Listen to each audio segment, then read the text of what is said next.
Yeah, good stuff.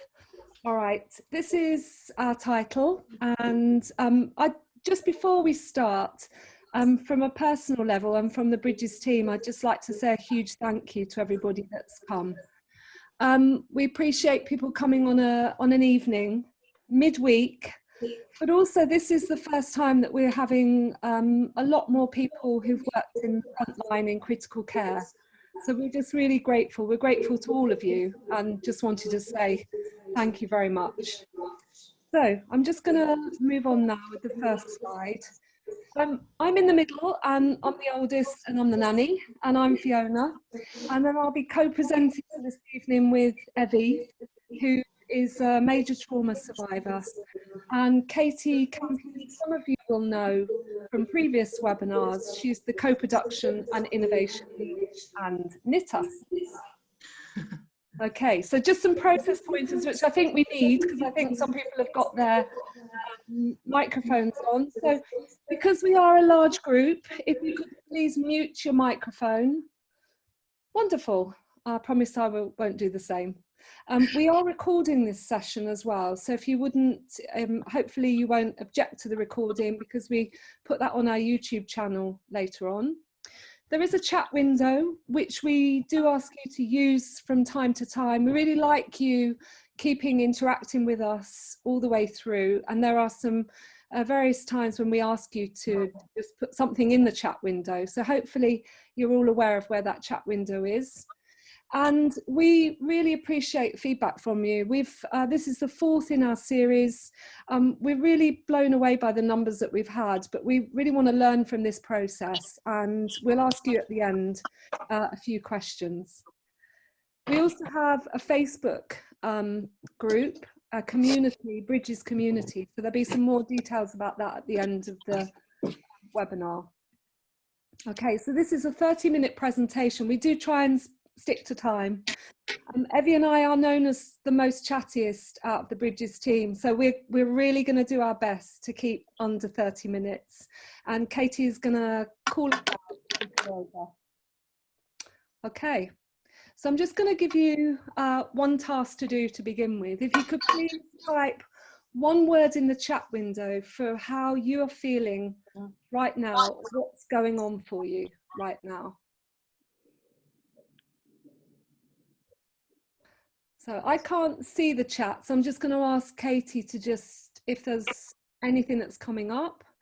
So we've got hungry, better, tired, coping, calm, dejected, energized, frustrated, inspired, excited, wow. busy, exhausted, overzoomed. Sorry. Overzoomed, yeah. It's better than Skype, I think. Yeah. Over it. So a bit of a mixture. Thank you for that. And I think it's really helpful for us, because we appreciate people are tired at the end of the day, and it's good for us to have a sense of how you're feeling right now. Okay, so the plan for tonight is going to be all about the connections, and it's really focusing specifically on the long-term impact. We're going to use COVID as the sort of vehicle to be able to talk about this, but there's going to be lots of parallels with other conditions as well. So I'm going to start by setting the scene, which for some of us is very unknown, but also there are some familiarities as well. And I think what we're really keen to do is to hopefully finish this webinar with people having a sense of some real tangible ideas and practical steps. So it wouldn't be one of these webinars if we didn't have somebody sharing their experiences. And Evi, as I've said, will be going through her section where she tells us more about her experience, but also the experience of people with COVID that she's interviewed. So then it'll come back to me, and then I'll talk about some parallels and some learning from other conditions. And then we've been fortunate in that for preparation for this webinar, I've gathered lots of information from our psychology friends and people that have been on the front line. So I'll be sharing some of that information with you. And then we'll be finally ending with thoughts about those practical steps for how we can address the long-term impact. Okay, so the context is, and it's really doesn't need to be said that we've all been living with the experience of a pandemic. Everything we've been through has been new and unknown, and I don't think any of us should underestimate the size of the challenge, particularly those of you that are working on the front line, but also people with long-term conditions that have been having to self-isolate and manage without any rehabilitation. What comes through, as we all know, is that this is a novel disease and we don't have the answers. So there aren't tangible, ideas, but there's not straightforward answers to this condition. Yes. Oh, no, not now. The symptoms are long lasting and they're different. What's coming through with some of the narratives that we're hearing about is that these symptoms aren't following some of the natural paths of people going through critical illness, but there are some similarities. And even people that aren't hospitalised are describing, so haven't had severe COVID, are describing long-lasting symptoms. So historically, there's been no real national and limited local investment in managing the aftermath of complex critical illness. And this is something that, you know, we've seen written about a lot before, but it's come into, we've come to start realization that actually there aren't structures and there aren't clear pathways for people who are experiencing critical illness.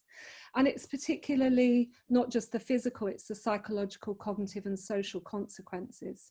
So just as a little exercise, and this is just going to test how much of the news that you watch and how much you have been following things. Hopefully, like most of us, you weaned yourself off a little bit.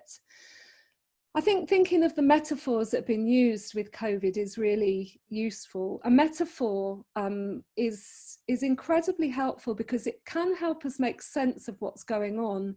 And in the beginning, we had lots of words like war and battle and plague, you know, really sort of stark metaphors. We've started to get some new ones, and I'm going to bring a couple up, and I'll just want you to write in the chat to see if you can work out who you think said this. So who said that it was the invisible mugger? So this is your first test of the evening.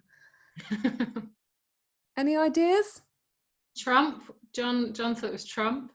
Mm-hmm. Boris. Fran thought it was Boris. Lucy, a lot of Boris. Everyone a lot of Boris's, yeah. Yeah, John, Trump was invisible enemy, so close. Okay, what about this one? Tsunami. Who said that? CSP said Claire. CSP, another Claire.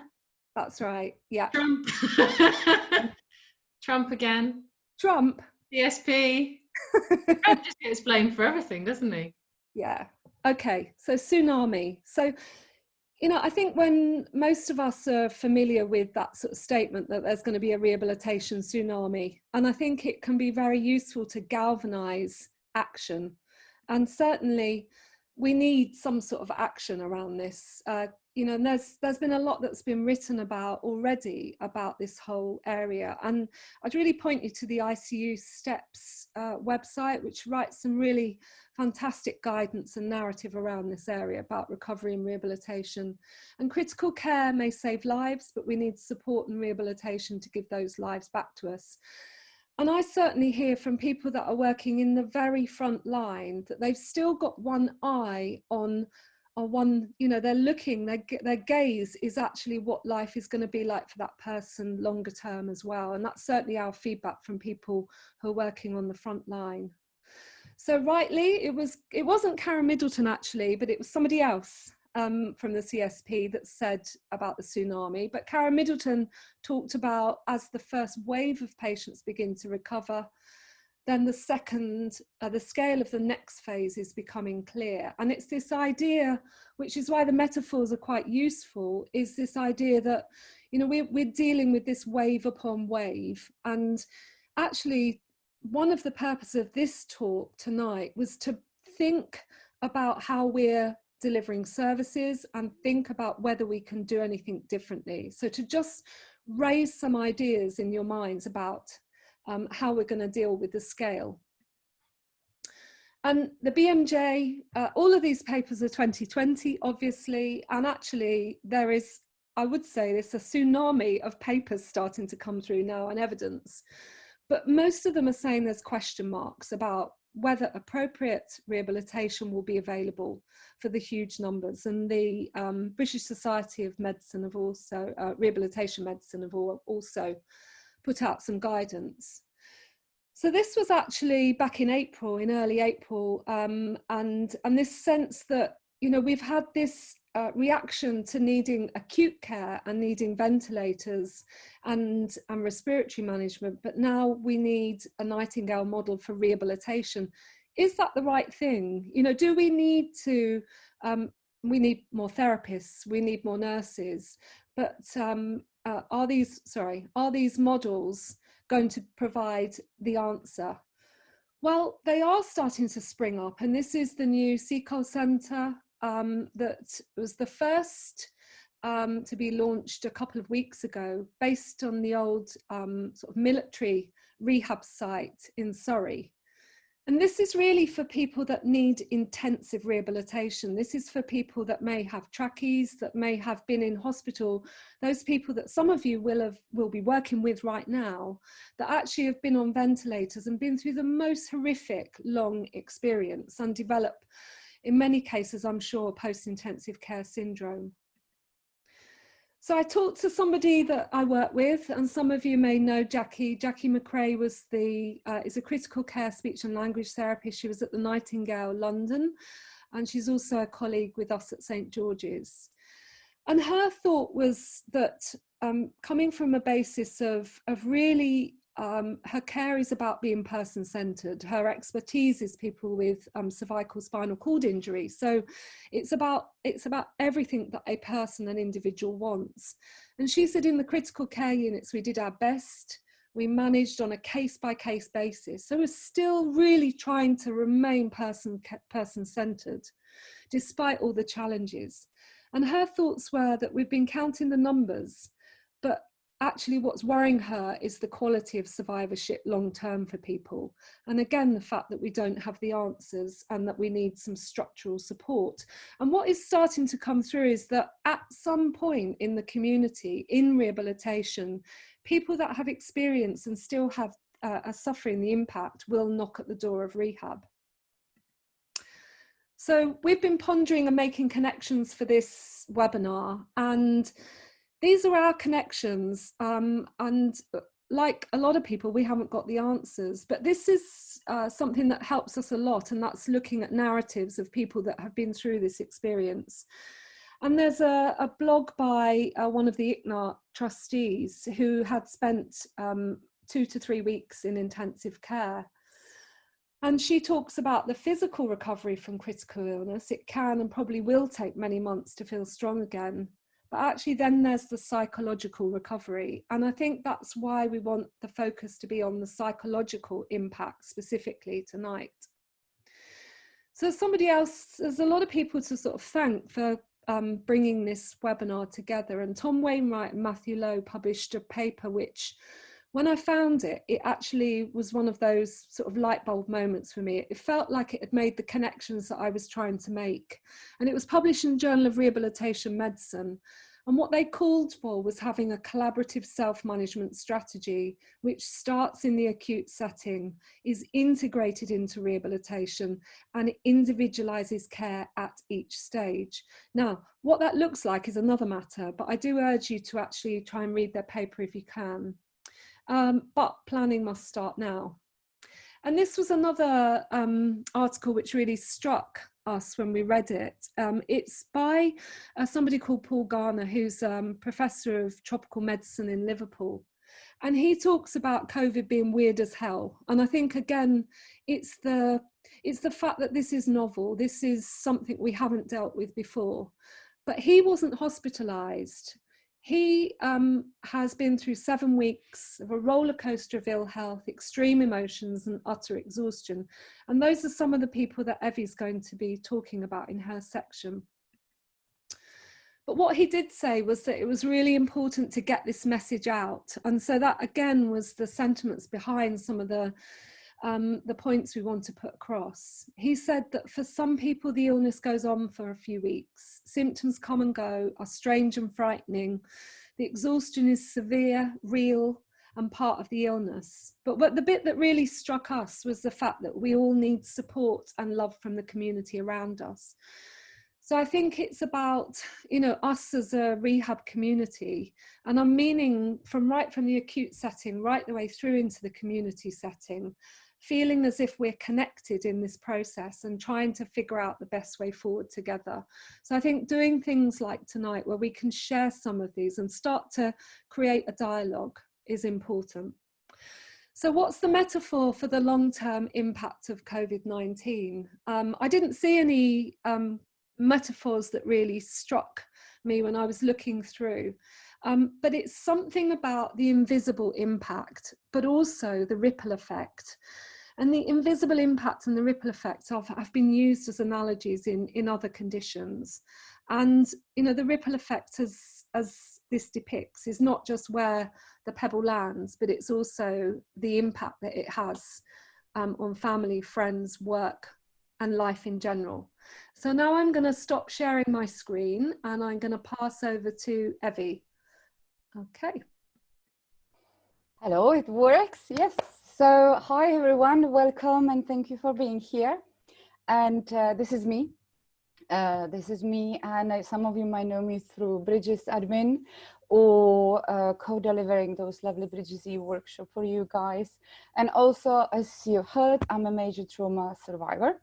And about 5 years ago, I was involved in a really nasty car accident. And so crushed pelvis, fractured spine, nerve graft to my arm and shoulder. And I spent long 5 years of recovering, lots of setbacks, lots of uncertainties and worries, but also lots of learnings. And I met some really cool people on my journey.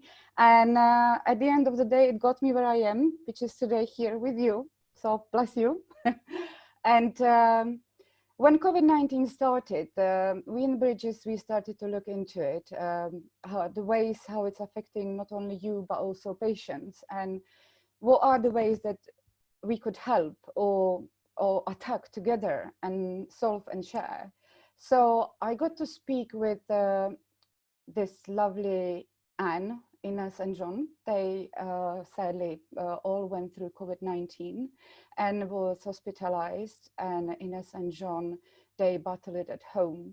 And it was really, really difficult for them. And I was interested in hearing what it meant for them to go through this, what was important and what wasn't, because learning about all of these issues in the past months, it really resonated with me on a lot of levels. And the themes came up from my interviews with them that they had the same, really. And I'd like to share these with you. So how lonely they felt, not only when they were critically ill, but even now. The importance of being listened to. Small kindness really mattered. And for every single one of them, and even me, it was really okay if all of you not always had the answer. About fatigue and recurrence and setbacks. And last but not least, who am I, who we are. And then I thought about myself, about what I went through, but also I know Scott, who suffered a terrible stroke 10 years ago, and my great friend Claire, who in her late teens suffered cancer, and she's a survivor.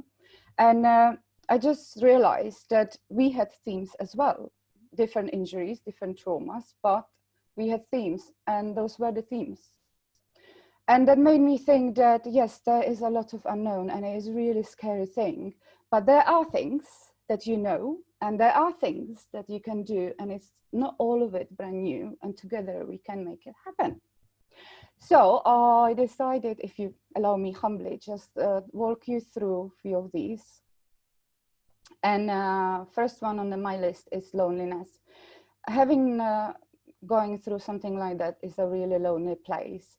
Is regardless whether it's COVID-19, trauma or a stroke, it is really scary at the beginnings, but I think along the line really scary as well, because you do suffer setbacks, fatigues and things you don't expect to. And also another angle for me as, and I heard that from patients, that from those amazing people, that it's really making you really alone because you don't want to burden your family or friends because you already put them through a lot, right? So how can you do more? So you keep it to yourself and you stuck with it. But what helps is, for example, for Anne, it was really important while she was in hospital, really alone because no one could visit, to keep video calls with her family, and that kept her spirits up.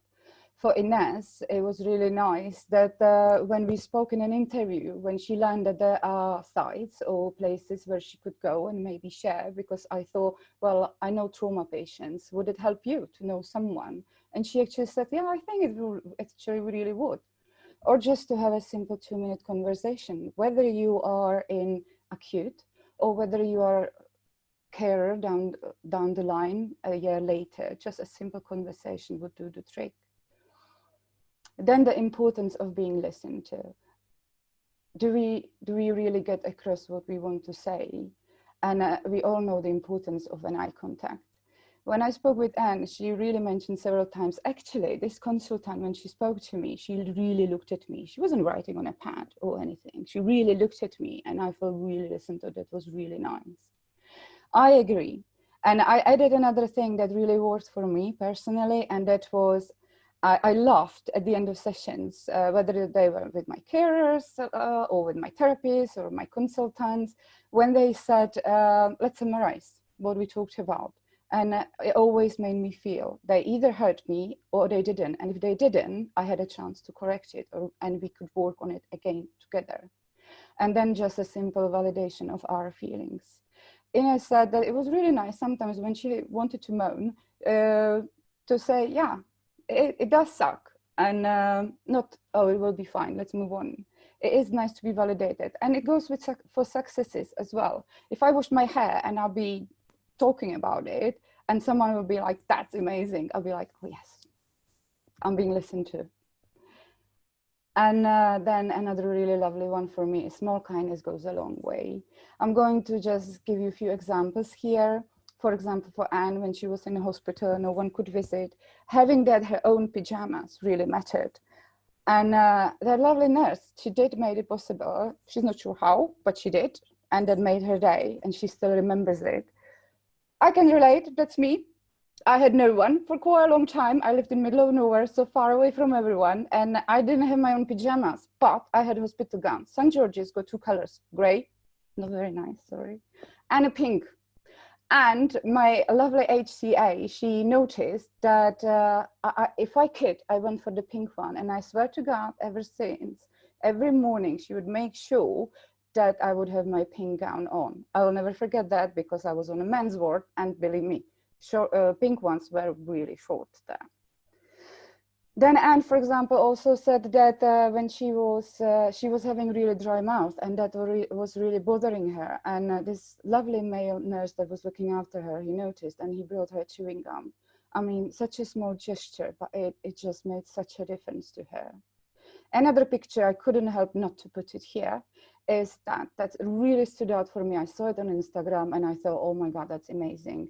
There's not that much that you probably can do, guys, but there is this tiny little thing that these people came up with, and how awesome is that? And then I wanted to mention victories, celebrating victories. I know that they can be big ones like starting walking, but also tiny little ones, and you will always remember that. This is Simon, he looked after me, I love him. And what actually happened there, he's holding a tiny little present for me. So, you know, when you can't walk and you can't do very much, you have this horrible like yellow bag keep hanging by your bed. Hated it. I was really embarrassed by it. I didn't want everyone to see that that is the #1 doing that. And I couldn't wait for the day to come when I get flip-flop. I was explaining what it is. I'm sure you all know what it is. And the day came and I didn't know it. And there is Simon with this massive smile on his face. And he's giving me this tiny little thing with a pink bow. And we had a massive celebration, and it was a proper ceremony. And it was the day when I knew I'm getting better. And when I'm in doubt, I always go back to this day because that is just awesome. And then I hope this slide would be really nice for you, because I think you worry a lot about having answers, the responsibility of it. And when I spoke with Anne, she literally said, it is okay for you not to have all the answers. Just be honest. And I'm going to say through her words, because she said when they were talking about next steps with her consultant, the consultant said, we don't know if this will work. We can try that, and if that doesn't work, we can try something else.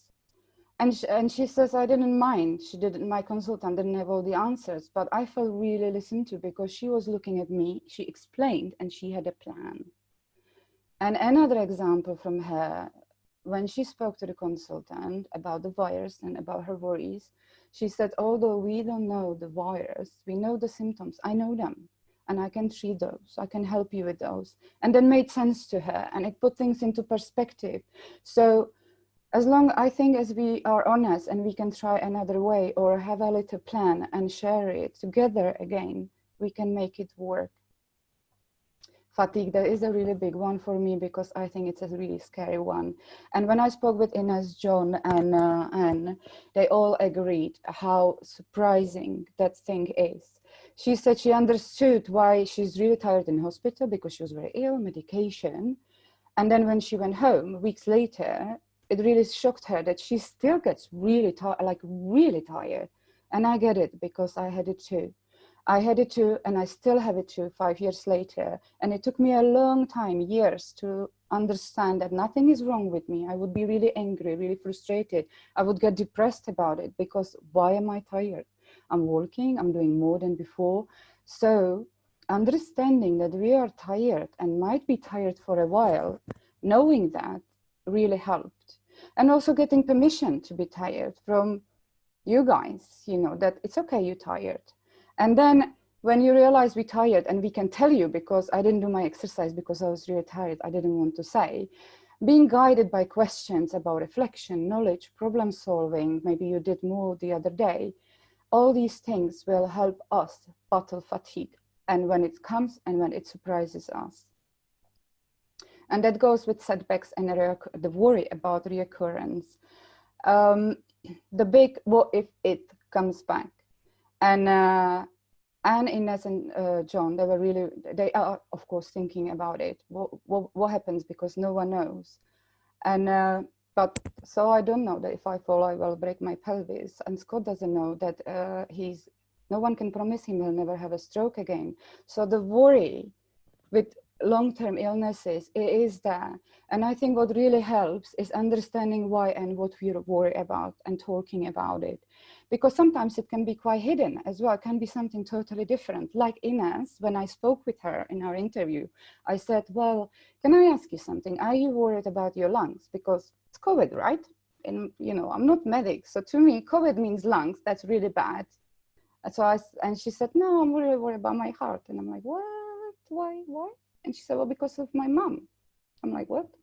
Well, her mom sadly passed away because of a heart disease. And so I probably would have thought, well, I need to focus on her lungs and have her lungs checked, but she probably needs to have her heart checked to put her mind at ease. And for me, when I knew what I worried about, I knew that I'm getting better. Noticing I'm getting better by reflection was important, and that will help me battle it. For Anne, it was remembering where she started and where she is now. And for John, for him really helped knowing his condition, knowing his symptoms. Knowledge was power. And again, we can use skills like reflection, knowledge, goal setting, support. If we know these and how to use them, again, it might help us along the way. And then this is my favorite, although I don't have favorite, I swear to God, but I think it just ties it all together to me. Remembering the person, who they are and where, not only who they became in the hospital bed, that is really vital to us.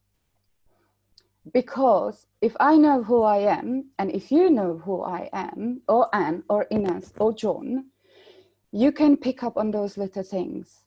So let me introduce you to someone. This is Scott. And he says, I'm Scott. I'm a father, ex-rugby player, and I do love my music. And I had a stroke. I'm Evi. I'm a swimmer, I'm a big hugger and I love traveling, and I'm a major trauma survivor. And I'm just me, Anne. I'm a mother, I'm a sister, I'm quite arty also, I'm a nurse, and I'm a COVID-19 survivor. And I do believe if we understand who we are, and if you do too, and you know these tiny little snippets about us, we can together use them to build on our strengths and maybe fill in those gaps that we're missing and use them for our recovery, and especially along the line, because it is going to be a long time. And then when we're alone and we don't have you, we can use them and build on them. And now I'm going to go back to Fiona.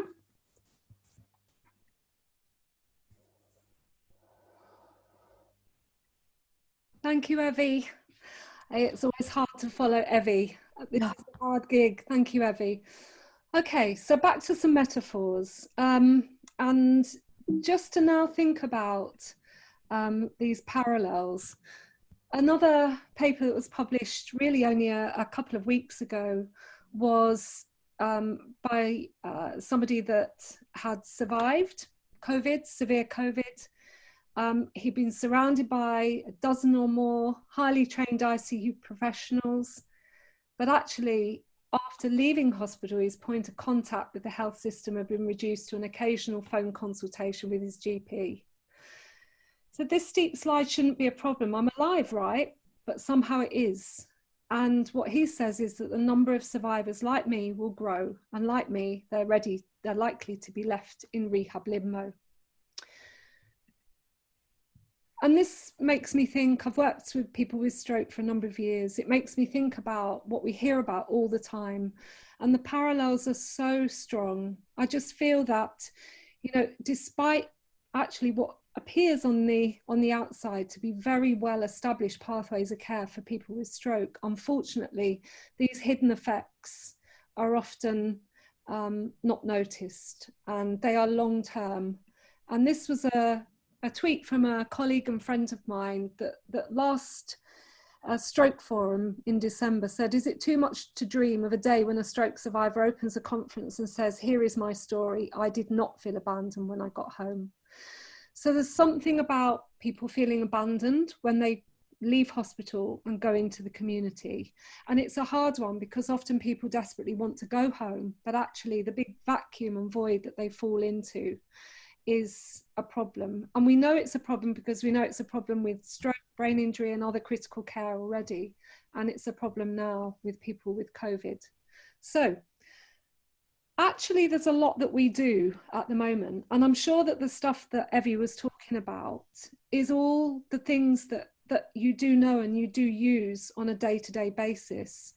And drawing on some of the guidance from such as this from the British Psychological Society, when I read it, and the BPS have written guidance for people after severe COVID and the support. And thank you to Jessica Fish, who's a colleague of mine, for talking me through this. But it actually makes sense. And we know that, we know actually what works with people in terms of meeting people's psychological needs.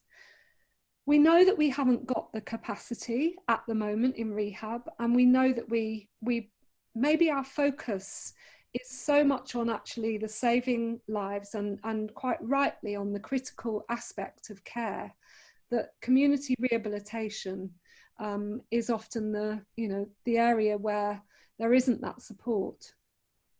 But this guidance, it just highlights again how, the biopsychosocial perspective. So the physical, what we do in terms of helping people with their physical recovery can only go so far if we don't also focus on emotional, cognitive aspects. They're all interconnected. And the BPS guidance were published, I think, at the end of March, beginning of April, so quite early on. And at this stage, they were saying that the likely long-term consequences were going to be fatigue, altered cardiac pulmonary function, all of the things that we're seeing, and in particular PTSD. So like a lot of psychological type approaches, there's a sense of, you know, the best way is a stepped care approach. So for those of you that are working in the front line, you're actually working in services, some of you will be managing services. The first stage in terms of psychological need is that people should receive information, and they should receive support in hospital, and they should receive support out of hospital as well. Those with significant needs should have access to structured self-management, guided self-management, excuse me, and structured rehabilitation. Well, that could be potentially provided through community rehab team, maybe, but those with significant difficulties should be referred to specialist services. So we have this step care approach, but it's actually how it can, you know, what we can do, what can be those tangible changes that we could make right now, or, you know, really get to the things that we're doing now and really focus on what's working. And this is a big thank you to Evi Machova, who's a clinical psychologist who's worked with a lot of people with critical injury, illness. And this, I think, is probably one of the most important messages we want to put across. This and the next slide. What we feel is, and Evi's talked about it a lot, is understanding what's happening beneath the surface for people is a really critical part of our role. And if we just start with the fear and uncertainty, and some of us, even those of us that haven't had COVID, would have experienced that fear and uncertainty. And I also noticed in the chat box, of course, we've got lots of healthcare professionals on this webinar that themselves have also experienced COVID. Fear and uncertainty. And then there's that constant shifting and transitioning. And actually the shifting and transitioning, it creates a sense of powerlessness because you don't know what the normal is going to look like.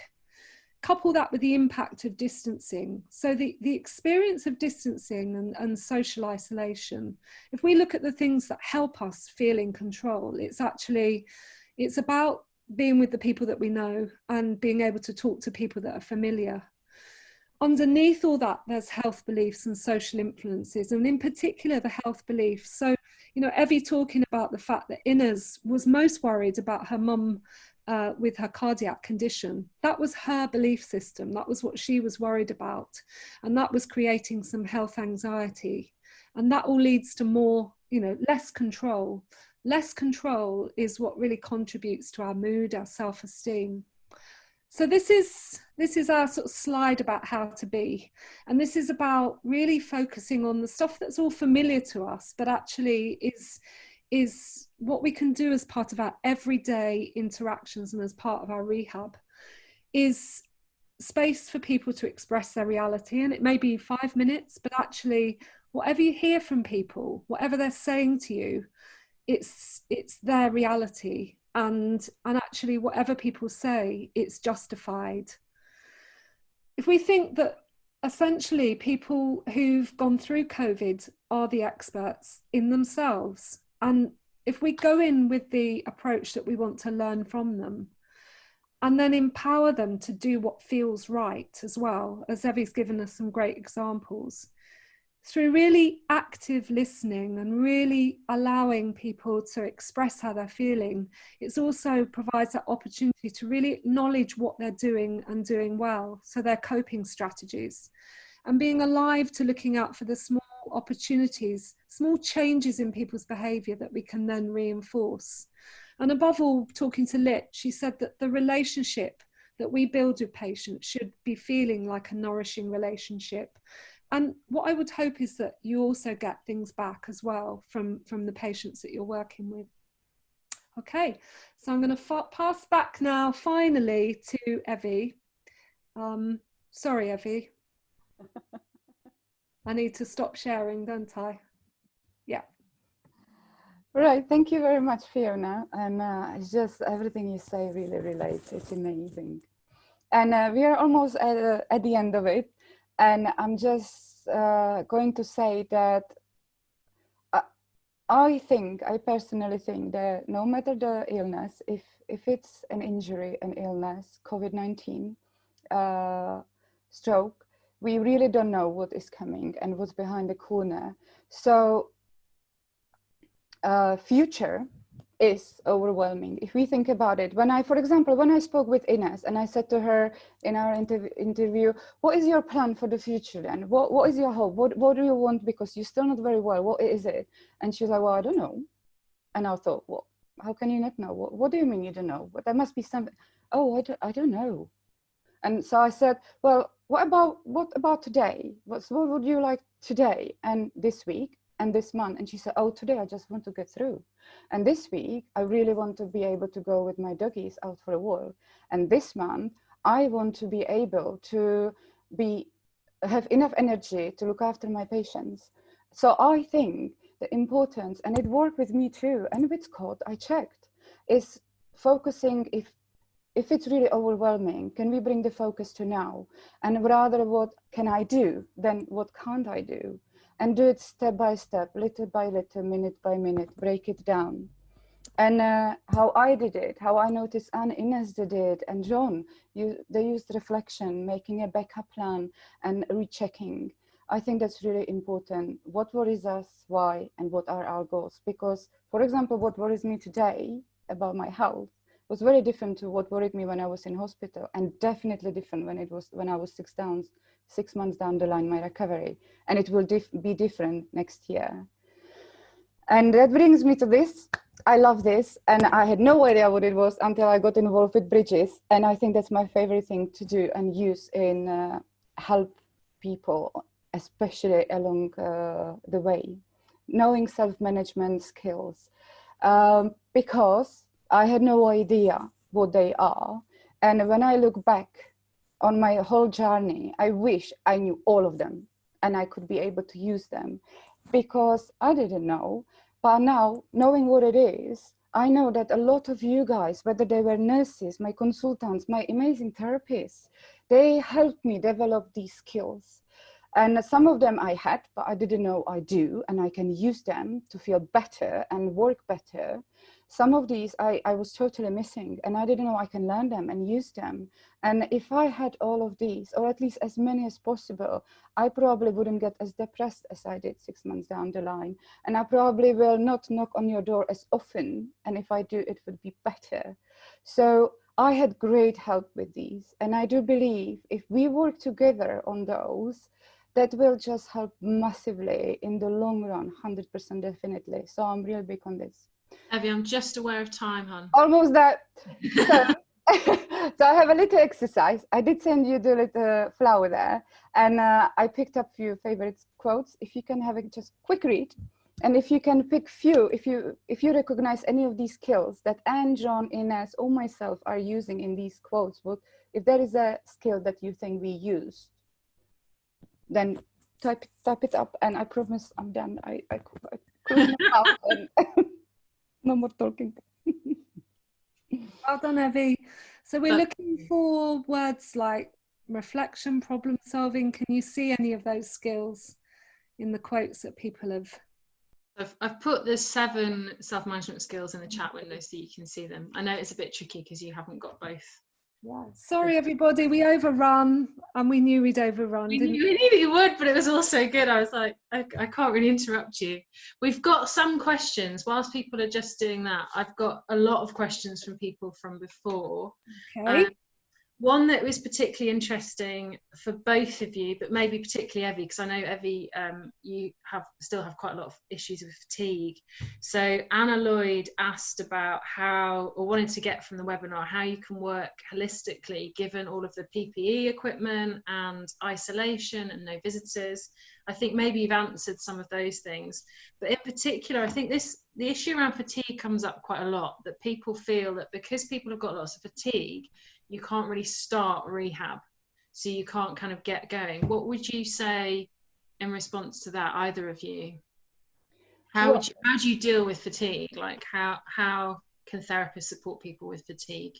I think what really helped me, and I think it was Ines as well and Anne, when we talked about fatigue, what we don't realize is there's a strong connection between, especially like if you're being discharged home, the feeling of, okay, I should be getting better now. So you start doing a lot of things. I did.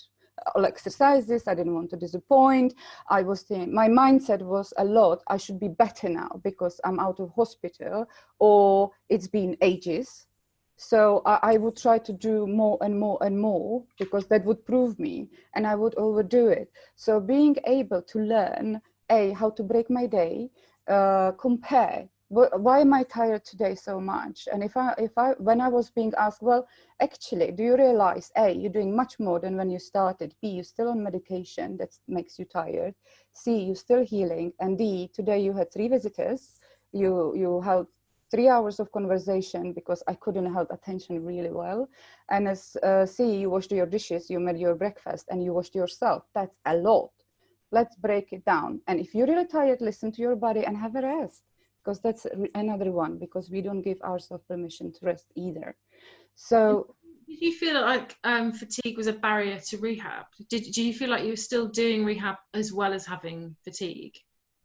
And I didn't want to do my exercises, for example, or I didn't want to go and socialize. It really isolated me because I was too tired for anything, and I would be embarrassed, and then I would be dishonest about it. I wouldn't express it because to me it was shameful. I should be, because I was given those exercises, so they should know better. But if I had that strength, and I did find it, but it took me 2 years to be able to say, actually, I'm not doing this, I'm really exhausted, and actually I don't like the exercise either.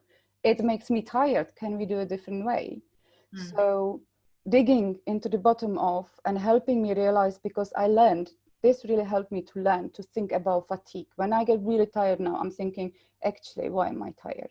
Let's think about it. Can you just take the screen off the sharing thing, and then we can see everyone? And if anyone's got any questions, can you type them in the chat window? I've still got a couple of things from other people.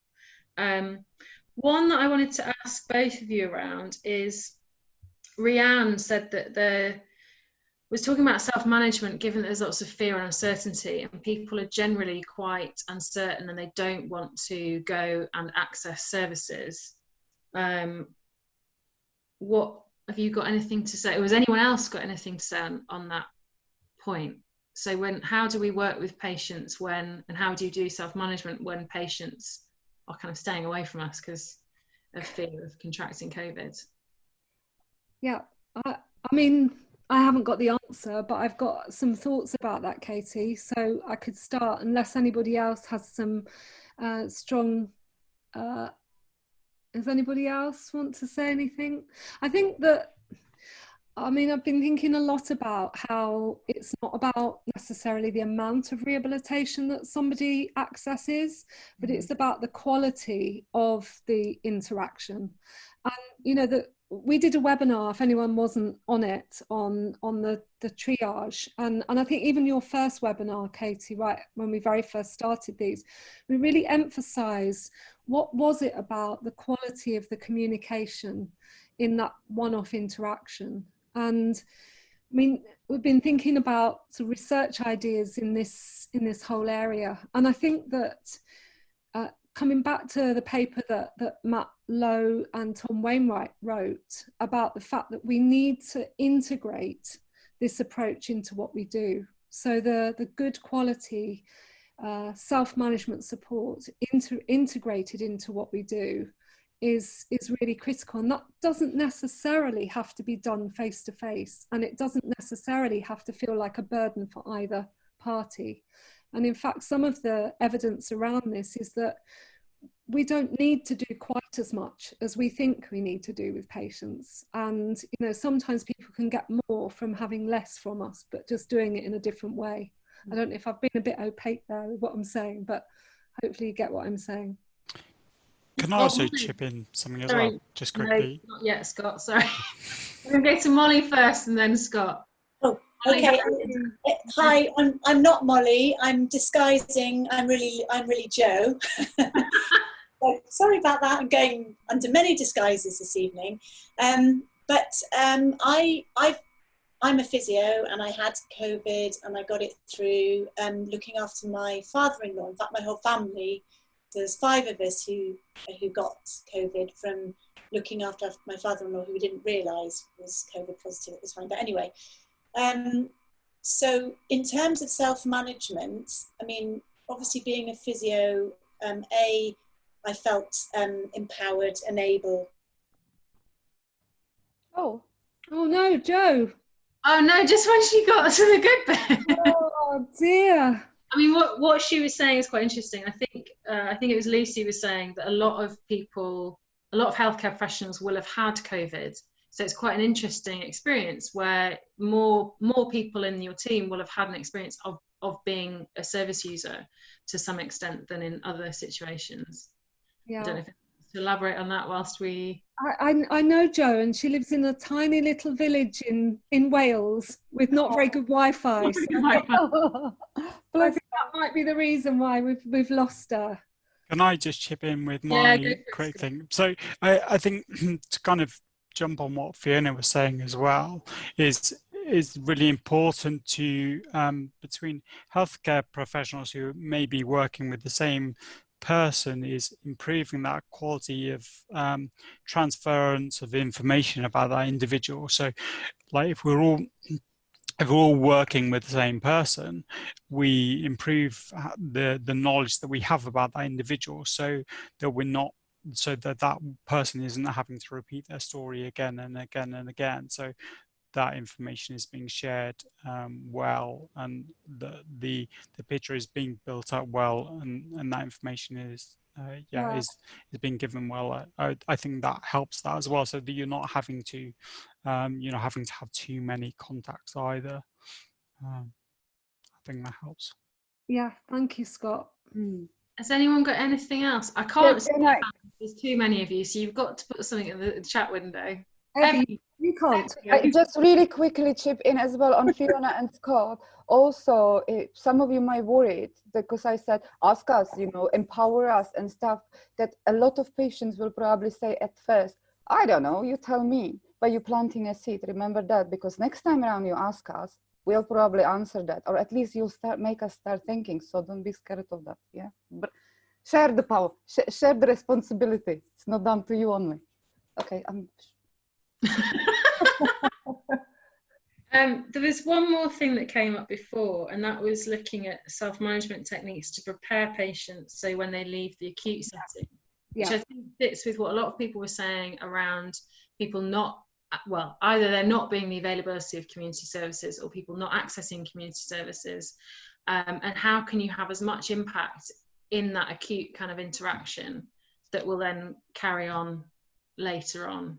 I think, there's something I would like to say about that, if that's okay, is just, I think, so there's a couple of thoughts I've had as we've been chatting and it did come up in the chat room as well, is the value of peer support and how you can actually help enable that when people are still in acute settings. And I think that sometimes the peer support has to be a sort of organic process, so you can't force it to happen. There are support groups, but not everybody wants to go to a support group.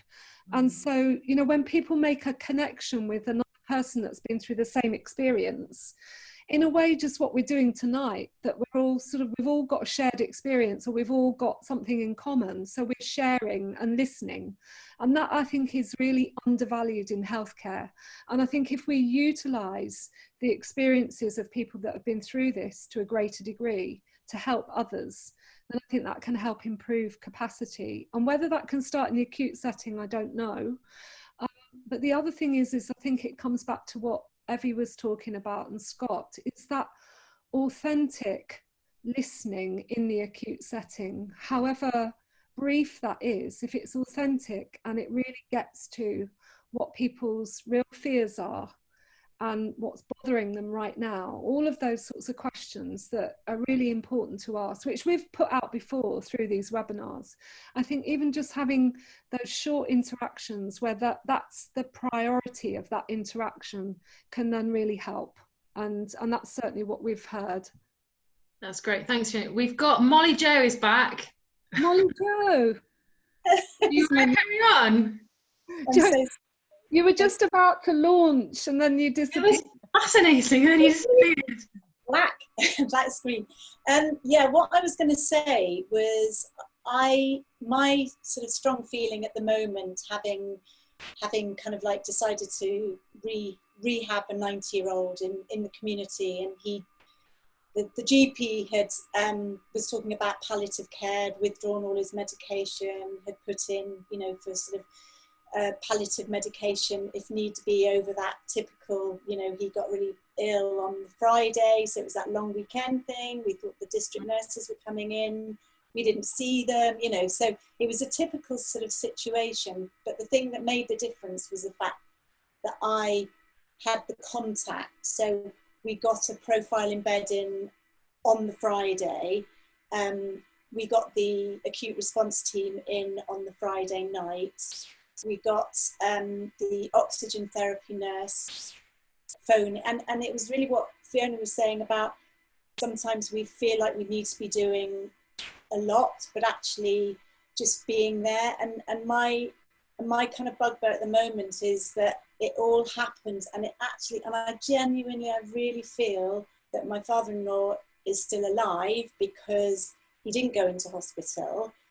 And I know that I kept things going, but in terms of the facilitating, but actually it was about the communication, it was about getting everything in a timely fashion. And I know we all talk about it, but it's how do we do that for our patients? Because I know a lot of people who would happily want to do that for their families if they knew how to do it. And it was really brilliant. The hospital services were absolutely fantastic from a distance. They phoned and they checked in, and they, you know, the professor that we were linking in with, he linked in with a microbiologist and got back to us. And it was just having those contacts, and it didn't have to be a lot, and it was very simple, but it was the timeliness. And the irony for me is I'm back in work, and I've been trying to tell everybody how great it all was, and thank you very much. And I've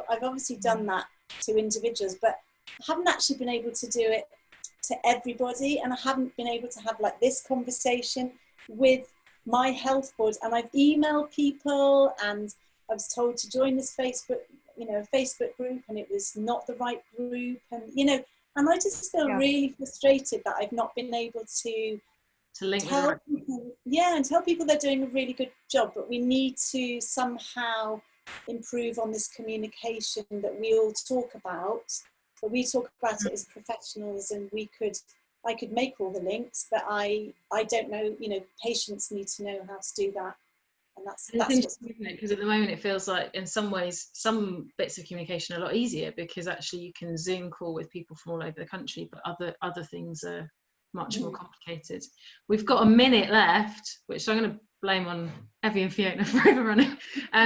We can tell you briefly about our next topic coming up. So we've got another webinar in 2 weeks, and it will be on quality improvement, because it seems to be that initially there was this kind of just do whatever you can, don't worry about the red tape, and now everything's starting to kind of claw back, and there's a bit more pushback from managers, but also there's a feeling that actually there's COVID projects that are being put in place.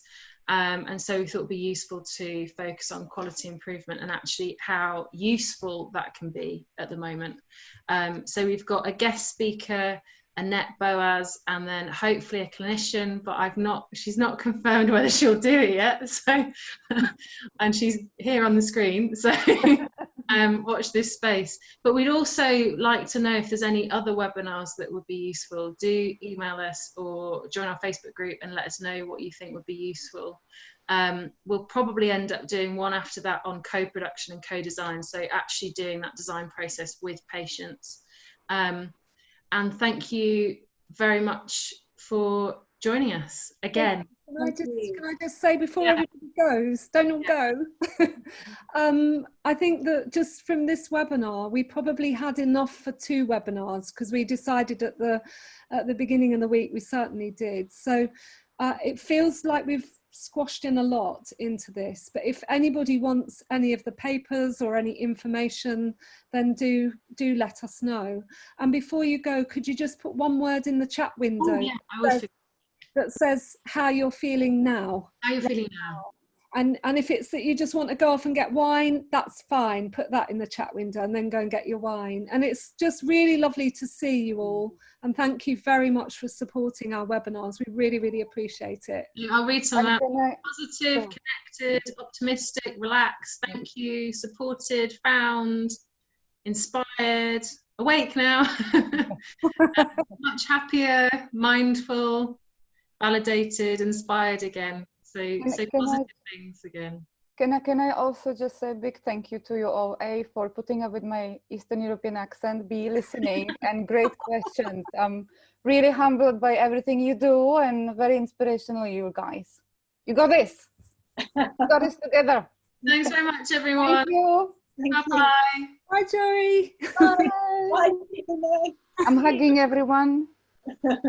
Bye. Oh, sad to see everyone go. It's too short.